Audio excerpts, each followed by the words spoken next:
Today we're here at the Savoy Auto Museum and we're going to check out all the cool exhibits they have inside. First, outside here we have this sculpture called the Spirit of Speed. This thing weighs 5 tons and looks like an old hood ornament. Also, the reason this place is called the Savoy is because of this car right here, a 1954 Plymouth Savoy.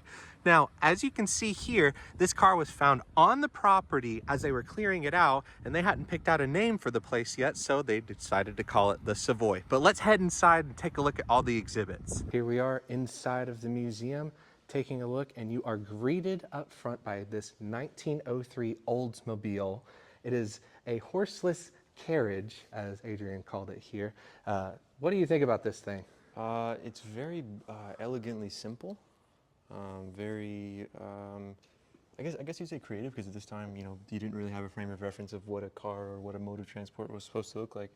So interesting enough, it has one entire leaf spring setup going across the entire the front and rear axle. You can see that, and then underneath the car, you've got just a very simple, you can see it's a chain-driven differential back there. That's so cool how that worked. It's just very by a 1.6 liter engine.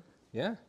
That's what it said. Yeah. Simplistic in design. What is it, like one cylinder? 5 horsepower. Yeah, single cylinder, 5 horsepower. Probably do 10-15 miles an hour, something like that. Even despite it, still has a lot of nice details of the time, like the way the seats are made and little things that make it elegant looking. You steer with the steering lever. Mm-hmm. It's awesome. And that's your horn up there is a little ding dong bell. Also, one last detail is the headlamps, because headlights had not been invented yet, so you have headlamps that would illuminate your path in front of you. Now, for all my Georgia folks out there, this is a very iconic car. This is a 1930 Ramblin' Wreck Ford Model A. Of course, this one is a replica, but you will see this car or something very similar to it at the Georgia Tech football games. Come out and they'll drive it around. It's like a tradition at this point, finished in this beautiful gold with white top and fenders. Absolutely gorgeous automobile. From this to something completely different. A cool thing about the Savoy Museum is that they actually have rotating displays. So out here in the middle hallway, you've got the Bigfoot exhibit, and not just the new ones. There's this one. Let's start down here first. So this is the original Bigfoot. Adrian, would you mind standing next to this tire so everybody could get an idea of scale? So I'm about 5'8". Yeah, that's ridiculous. This tire is almost taller than me. Yeah, that's absolutely crazy. Pretty insane, with a big supercharger, trick flow heads, very high horsepower setup. Look at those massive fuel lines. And oh my goodness, that's crazy. Mm-hmm. Now here's the cool thing about the first Bigfoot here. It's an actual truck. Everything's been cut open. This isn't just a body placed onto aftermarket frame. This is legitimately what started life as a pickup truck. You guys can see all of the details underneath for the hydraulics, the steering, just everything under here is super beefy. And yeah, look, take a look. Ranger, XLT, the bed, but this thing is just massive. This is early days of monster trucking. And one of my favorite features is right here. Look at the brake setup. Isn't that so cool how it's inboard like that? Definitely not something you see on your typical car or truck for sure. And then if we turn the corner here, this one is super special. Why don't you tell them why it's special, Adrian? No gas engine in this. It is completely electric. This is an all electric. As opposed to the truck we just looked at, which is a factory steel truck, this is a custom built fiberglass body to go over it, over a custom frame and chassis setup, of course. Yes. This rear axle setup is absolutely massive. That's like, I don't know where you would find an axle that large. Maybe some sort of industrial equipment. ZF, right there. That's where you find them. You call them. Mm-hmm. That's crazy. That's a massive axle. Yeah, so let's just do a little quick walk around too of this thing. And I think the tires on this one are even bigger. Possibly, yeah. This is definitely taller than me. Oh my goodness. And the other ones are just slightly shorter than me. And look at the drive shaft cages that go all the way around. Just in case this thing just decides it wants to let go from all of the electric torque on this one, you've got the drive shaft cages to protect it. How much suspension articulation there is? Like There's so many moving parts. Yes, this is a totally custom chassis with, I believe it's carbon or Kevlar or fiberglass, something like that, body overlaid on top of it. And you can see that it's bolted up all the way through here, so you've got the easy access panels to remove if need be. This thing has 2 sets of batteries on it. You can see the ones up here. They look like just car batteries. This was made back in, I think, 2012. This was early days of EV tech. It says it has 78 minutes of use time. 78 minutes of use.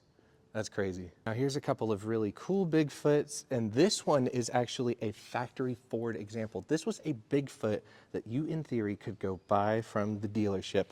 It's got all the graphics down the sides, your Gigantor light bar for the back, a big lift kit, big tires, big chrome wheels. Awesome sparkly side graphics. Sparkly. Oh yeah, let's get a good look at that big sparkle. Bigfoot KC light covers. Okay, yeah, I don't know how much those would cost to recreate from KC, but yeah, that's super cool. That you got the units of this one built. How many? 300, I think. 300 units. And These are super this one rare. is absolutely gorgeous. It's completely fresh. Top speed of 120 miles an hour. That thing would be terrifying at 120 miles an hour. It's a long bed, which is interesting.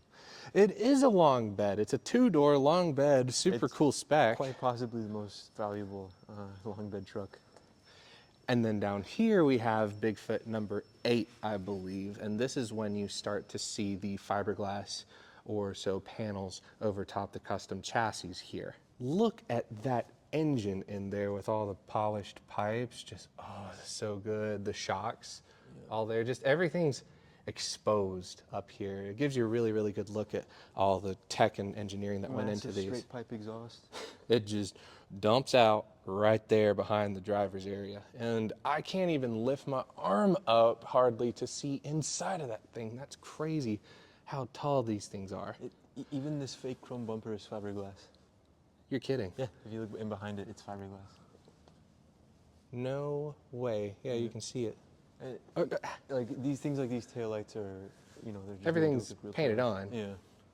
Yeah, they do a really good job of making it look like it's a real truck on TV. Yeah, and then same thing with, like, if you look at the doors, or, you know, in the cab, the doors are completely molded in. It's just a flat piece. It's so cool though, just to see like how far it's come. I'm not sure. I don't know anything about that monster trucks, but I don't. These straps that are on the engine, it has 2 on this side that bolt up to the exhaust manifold. I'm not sure what those straps are for, but presumably this thing makes a ton of power. I can tell you what they're for, Adrian. What's that?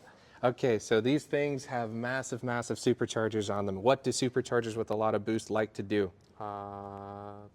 They like to explode. So in the event that this thing likes to explode, say it gets too much compression, something goes wrong internally, it saves it by not allowing it to completely bust through and possibly go up into the crowd or whatnot. That helps prevent it from doing that. A lot of old school hot rodders do this trick as well with their builds. I figured something along those lines. Yes.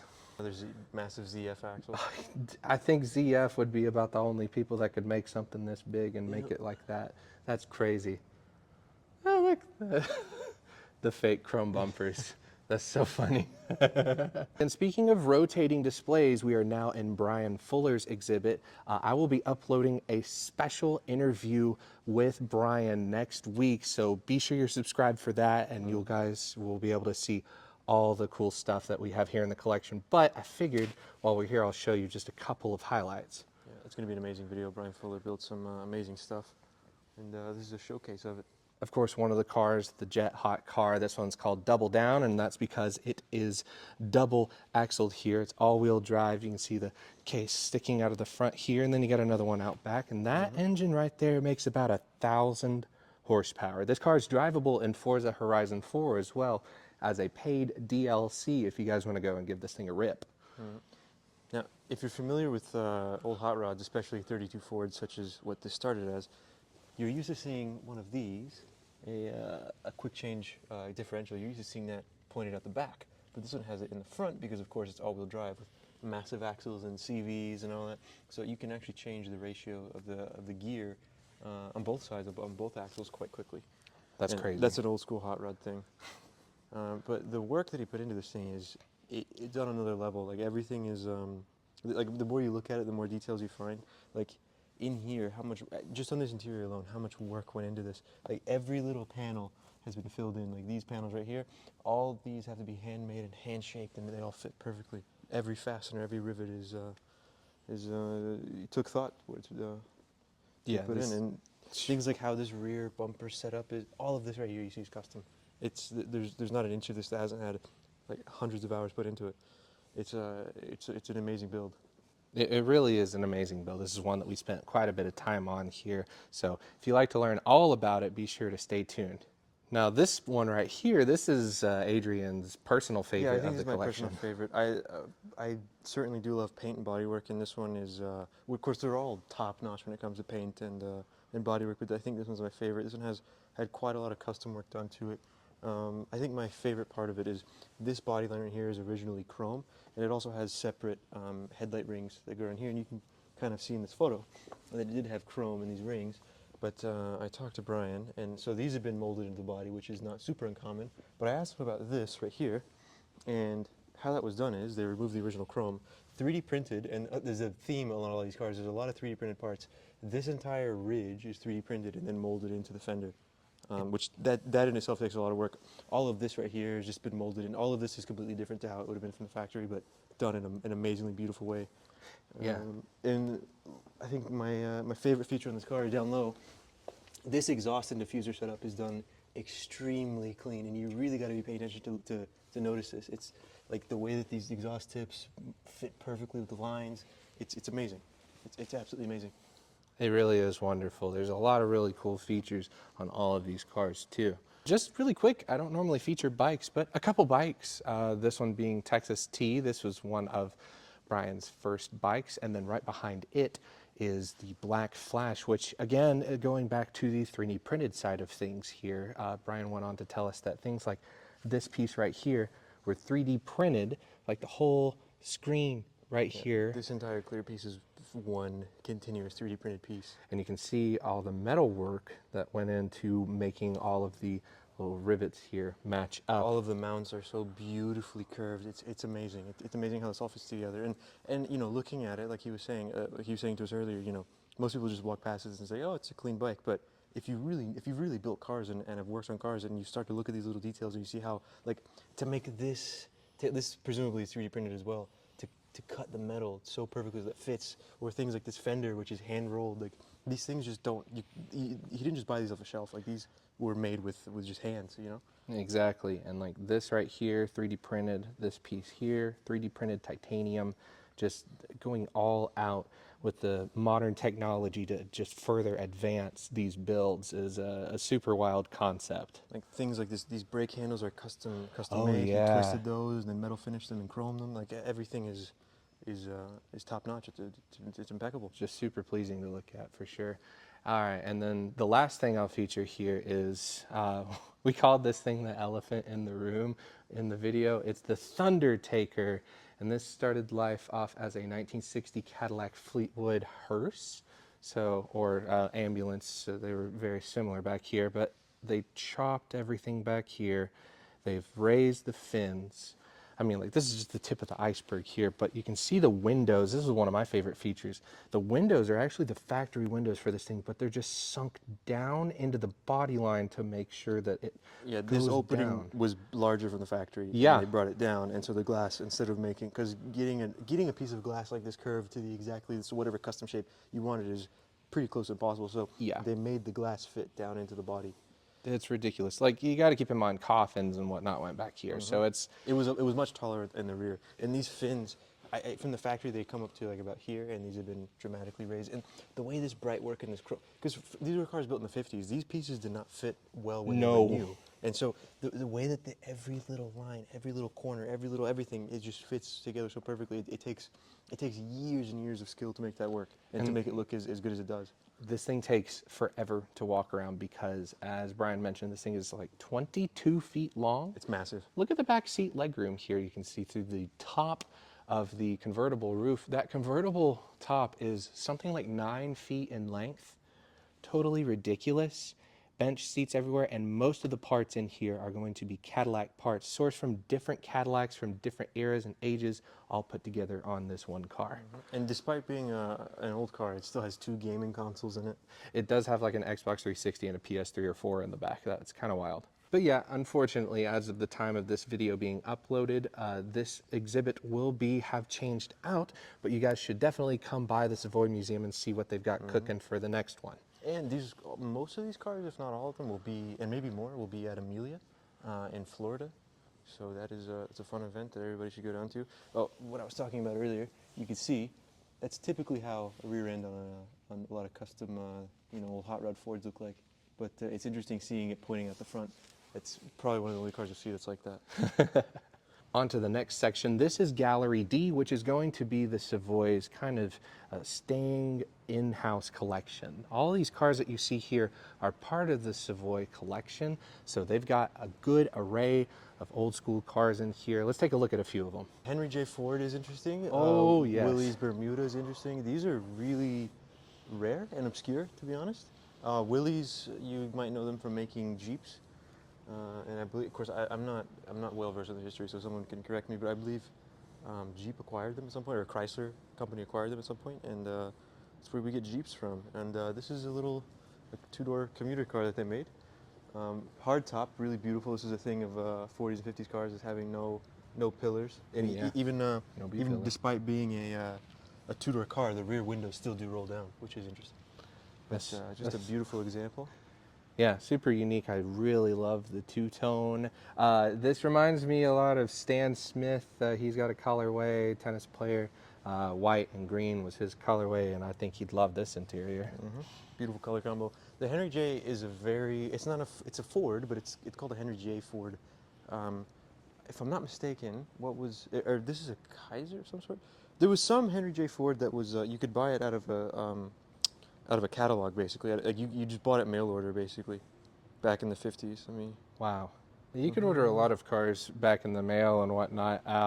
The American Express actually had a series of cars that you could order through their catalog. One of them was a gold-plated DeLorean, and that super didn't go well. They only sold like 5 of them, and they cost a lot of money back in the day, more than like the average Ferrari or Lamborghini. some absolutely beautiful cars in this room. Look at these 3 examples right here. Beautiful. A Graham shark nose. If you guys can see the lights up front here, they are square, but they're also concave, or I should say convex on this. Aerodynamics back in the 20s and 30s was huge for a lot of your upmarket car manufacturers, and the It's Graham also was, kind of the style too. yeah, it really was. Like, we had the war going on. Planes were becoming a new thing. Like real advanced planes that were usable and could get you, from one continent to the other. So that was really big in the news and really big in everybody's mind. So space age and aviation was kind of the name of the game. And you can see this hood ornament, and hood ornament similar on a lot of these cars are very similar to the big sculpture out front. So this is what the artist derived inspiration from. But this is an absolutely beautiful example. The paintwork is amazing. yeah, it's like 10 miles deep. Yeah, the looking at it. interior is gorgeous. Wow. It's a beautifully restored example. It really, really is. Like that's the one thing I will say A here. split about, window in the back, which is pretty iconic. I will say this about the Savoy. They have just the most top-notch cars everywhere you look in this building. It's just going to be of the utmost quality for Yeah. every single car. Absolutely. And every car that they have here has the history of the car behind it, or a little tidbit of information, which is super nice. Like if we don't know everything about these cars, like this airflow, for instance, you can just take a look up front and read more about it. That's super handy. I love seeing that here. Not all car museums do that. Yeah, and So the quality of the cars owned by the museum is some of the best I've seen owned by an actual by a museum. Like there's nothing, because we've been to museums and they'll have cool cars, but some of them will be kind of restored, kind of not as nice as other ones or whatever. But when you come to the Savoy, you get quality over quantity. Absolutely. Now, going back to the aerodynamics, this thing being an airflow, I mean, what more of an aerodynamic name are you looking for than this right here? Just an absolute icon. Of course, you see the reverse opening doors on this one too. Really unique stuff. For the time, it was not that uncommon to have doors that opened up like that, especially for coach-built cars. but still, nevertheless, cool to see today. No rear opening trunk, just a smooth back. Just all you get to spare. 32 Buick. Oh, mirror on top of the spare with leather straps. That's really beautiful. Oh, and need an additional mirror right here. This is why we call them trunks. This is why we call it a trunk, because back in the day, it literally just was a trunk that was on the back of your car. Comment down below if you did not know that. And of course, that can be removed. I've seen a lot of 32 sedans and one 32 B400 that has this rack, and you can just fold it up like that when you're not using it, and then when you're using it, you can put your trunk on it, strap it down. That's super handy. I guess the modern day equivalent of that would be like those cages that you see on the back of like Subaru Crosstreks. Yeah, something like that, or like a roof box or something. Yeah. This is a beautiful thing right here. Yeah. Super beautiful, clean lines.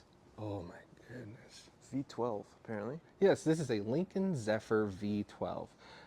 My uncle, of all people, has wanted one of these for the longest time. The issue that he has with getting them is that there are no parts available for this, hardly. If you're looking for a part for one of these, especially the V12 variants, they're just not in existence. When you do find them, they're typically well used. If modern 3D printing technology is coming to a head here, might become easier to own cars like this, but as it sits right now, he's been looking for about 15 years for the right example, and yeah, I hope he finds it soon. This one's been restored impeccably well. This quarter glass window is beautiful. The paintwork on all these vehicles is exceptional. Look at that window being just like an oval. I know, it's such a beautiful, clean design. And the large center gauge cluster. Oh yeah, is that your speedometer right there? With Wow. integrated other gauges in. Oh my inside of it. word.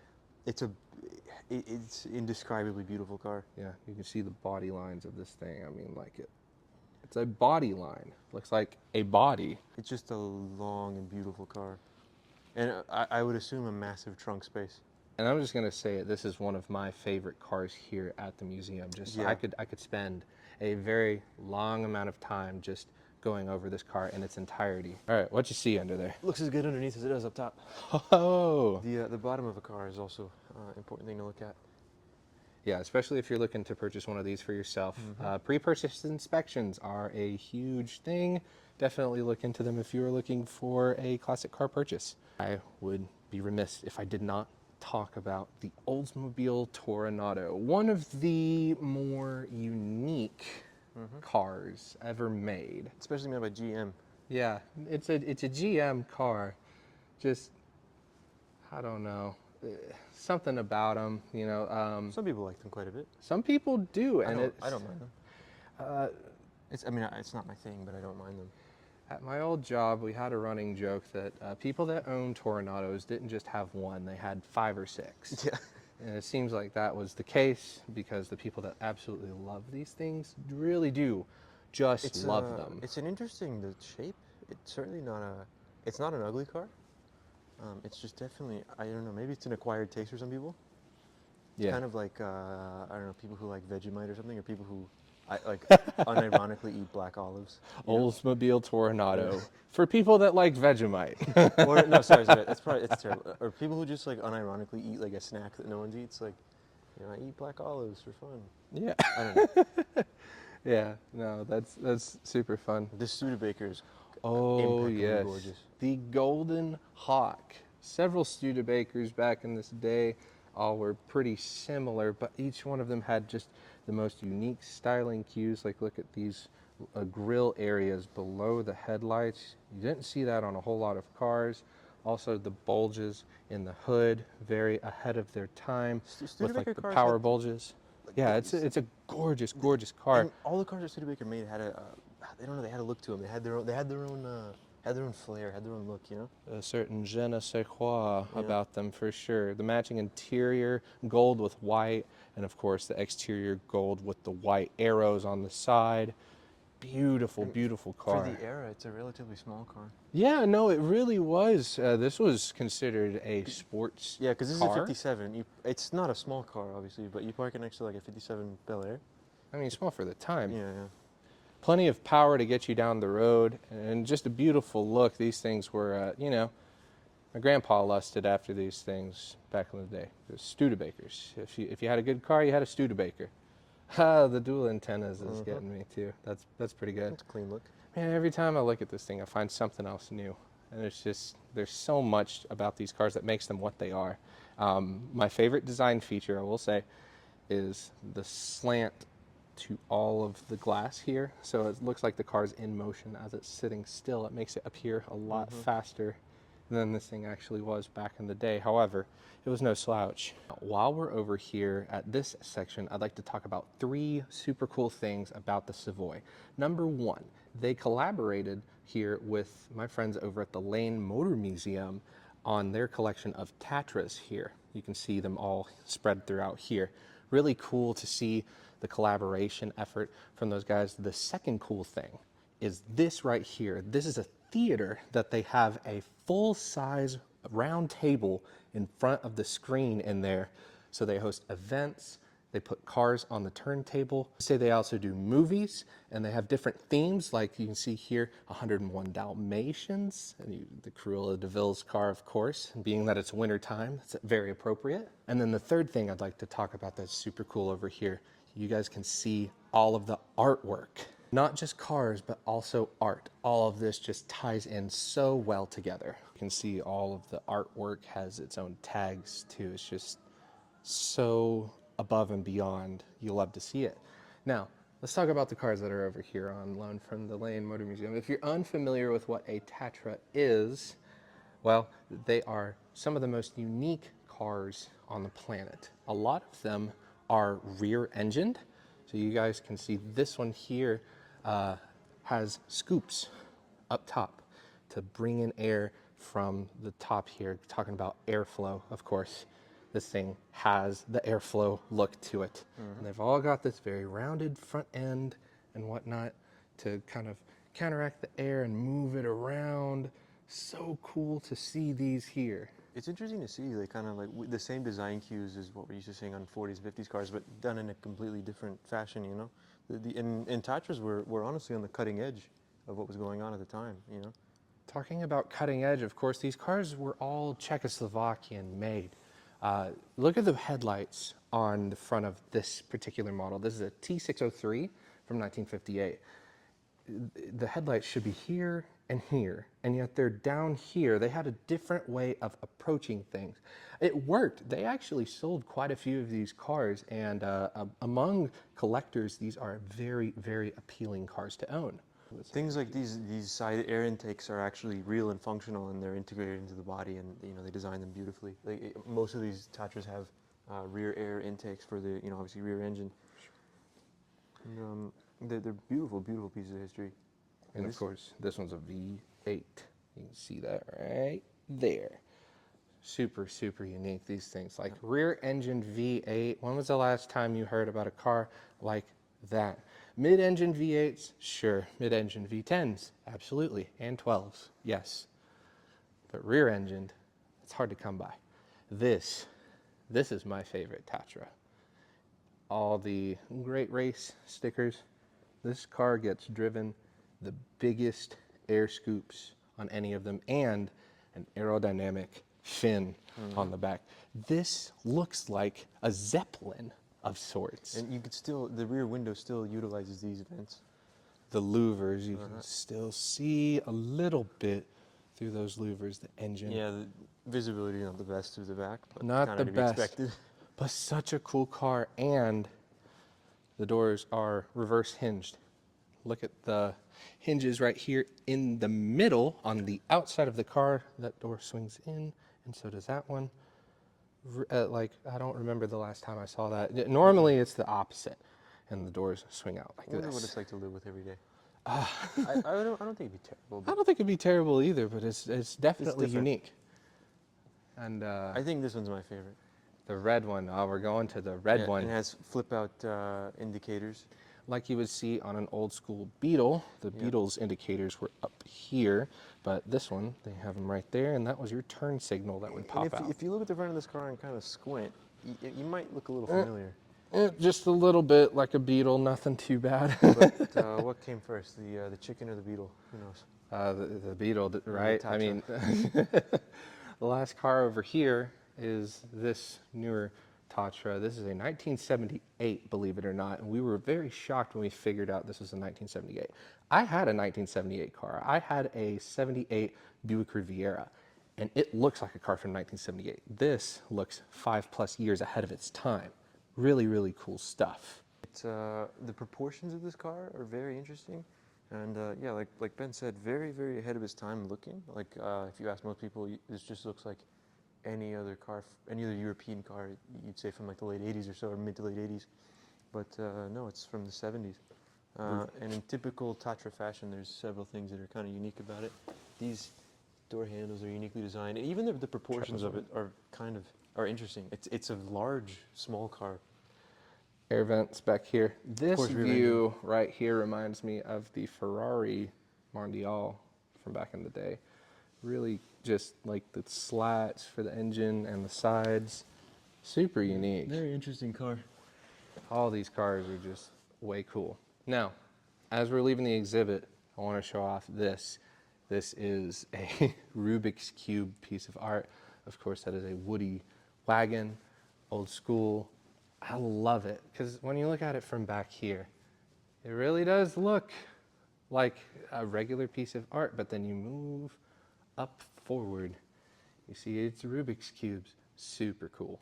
The last collection here is the GM/Wayne Cady collection. Now, if you guys are unfamiliar with who Wayne Cady was, he was a designer for GM, and he is an old school designer in the greatest sense because he was a big fan of hand-drawn designs. All of these are his. All these cars that you see designed by him. You can see inspiration on stuff like the Cadillac DeVille, Fleetwood, whatnot.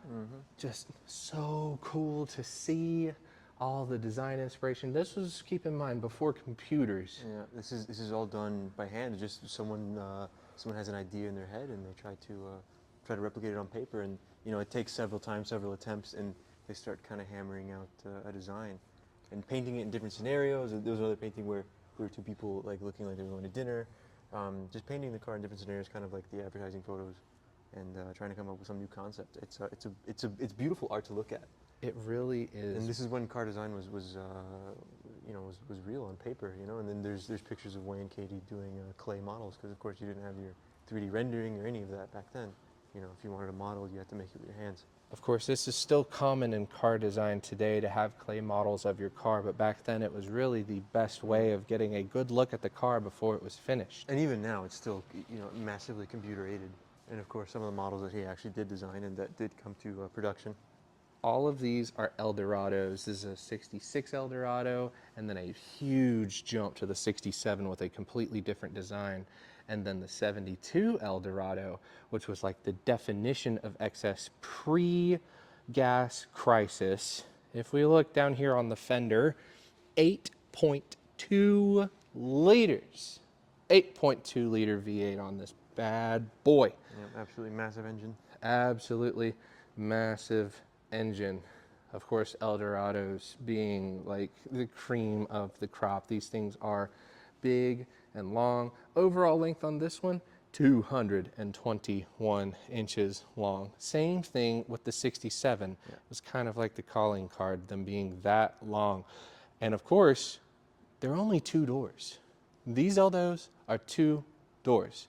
You get them in convertible and this hard top, and just, you can still see some of the inspiration. Like, just take a look at the roof line. This roof line would later go on to be featured on cars like the DeVille Touring sedan, as well as the Alante. Just this really squared off look. It's cool to see that design language carried off into the years by Cadillac. I think this is my favorite one in this exhibit. Oh yeah. It's lovely, and it has the hideaway headlights, which was, you could see that in some of his design drawings. The hideaway headlight, it's such a clean look.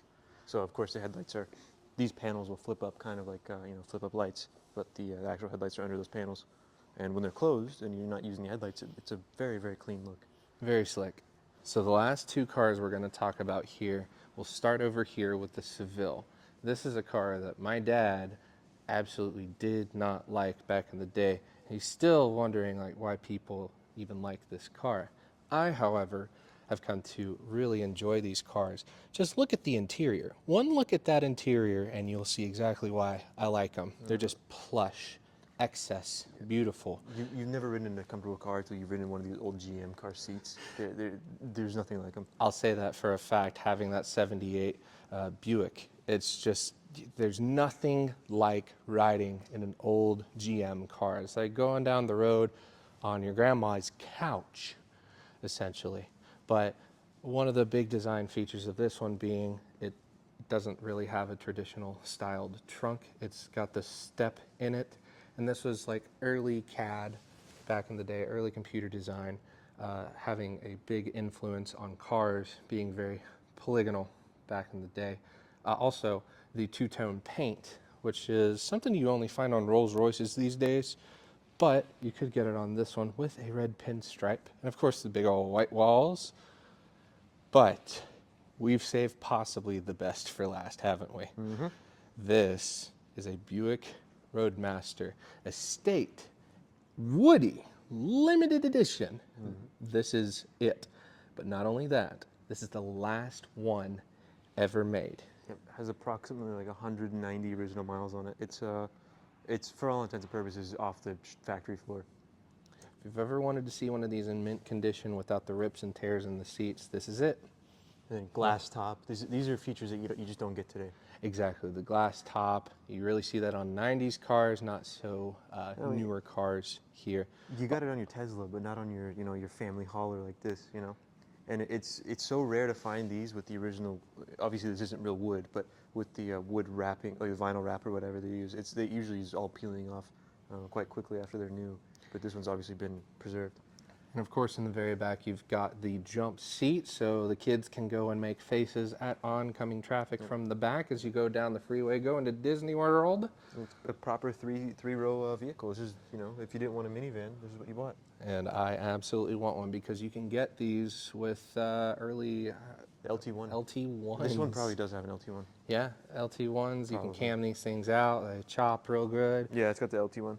Get absolutely horrible gas mileage. Most of them, these in the same as a Caprice or a Caprice wagon, and a lot of them had the 305, 5.0 liter, but the more desirable ones. And the Impala SS, which was kind of the sportiest version of this chassis, had the LT1, which was the same engine that you could get in the Camaro of the time, which is interesting to have in a big boat like this.